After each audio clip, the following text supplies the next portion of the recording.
بمحافظة بدر।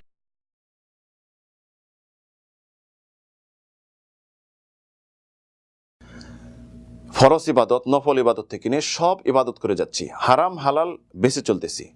তারপরও আমাদের এমন একটি গুণ থাকা উচিত, যেই গুণ যদি না থাকে হতে পারে আমাদের আমল করে জান্নাতে যাওয়ার সৌভাগ্য হবে না।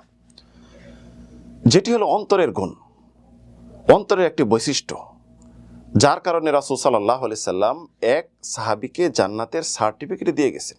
ওই গুণটি কি, যেই গুণের কারণে একজন পুরুষ জান্নাতি হতে পারবে। আনাস রাদিয়াল্লাহু আনহু বলেন, যে হাদিসটি ইমাম আহমদ, ইমাম তিরমিজি বর্ণনা করেছেন, যে আমরা রাসূল সাল্লাল্লাহু আলাইহি সাল্লামের সাথে একটি বৈঠকে বসেছিলাম। রাসূল সাল্লাল্লাহু আলাইহি সাল্লাম তখন বললেন, ইয়াতলু আলাইকুমুল আন রাজুলুম মিন আহলিল জান্নাহ, এখন তোমাদের মাঝে একজন জান্নাতি ব্যক্তি আসবেন।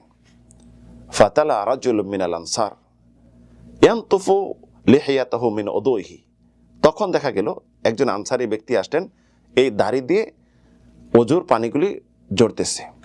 তাআল্লাকা না আলাইহি ফি ইয়াদিহি শিমাল, আর তার বাম হাতে জুতাগুলি ঝুলিয়ে আছে।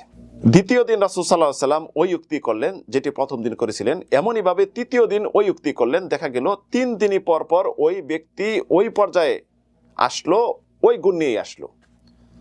তখন আব্দুল্লাহ ইবনে আমর ইবনে আস, বিশিষ্ট সাহাবী এবং তরুণ যুবক, সে বলল, আমাদের মতো সে ইবাদত করে, তারপরও রাসূল সাল্লাম জান্নাতের সার্টিফিকেট দিল, তার গোপন কি আমল আছে এটা অবশ্যই আমি উদ্ঘাটন করব।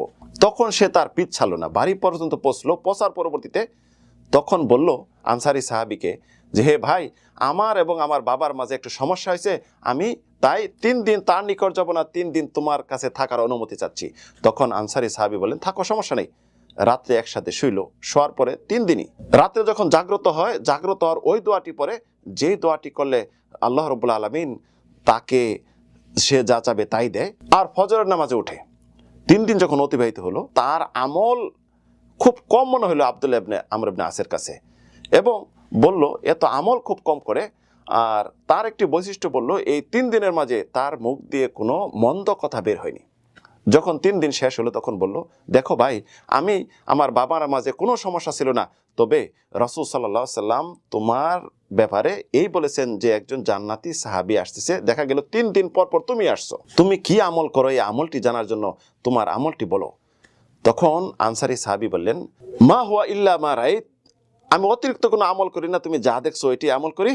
বিগাইরি আল্লা আজিদু ফি নাফসি লি আহাদিম মিনাল মুসলিমিনা গিশাও ওয়ালা আহসুদু আহাদান আলা খাইরিন আতাহুল্লাহু ইয়াহ, যে আমি কোনো মুসলমানের প্রতি অন্তরে কোনো বিদ্বেষ, কোনো হিংসা রাখি না, এবং আল্লাহ রাব্বুল আলামিন তাকে কোনো নিয়ামত দিলে এর উপর আমি হিংসা করি না। তখন আব্দুল্লাহ বলেন, হাদিহিল্লাতি বালাকাত বিক, এইটাই তোমাকে জান্নাতে পৌঁছে দিছে। ওয়াহিয়াল্লাতি লা নুতিক, এটি আমরা পারবো না, এটা আমাদের জন্য খুব কঠিন। তাহলে দেখুন, আমল ইবাদত সব সঠিক, অন্তর যদি ফ্রেশ না থাকে জান্নাতে যাওয়ার কোনো সুযোগ নেই। কারণ অন্তরে হিংসা বিদ্বেষকারী পুরুষ কখনো জান্নাতে যেতে পারবে না। জান্নাতে যাওয়ার পূর্ব শর্ত যেটি হলো অন্তর ফ্রেশ, অন্তর নিরাপদ।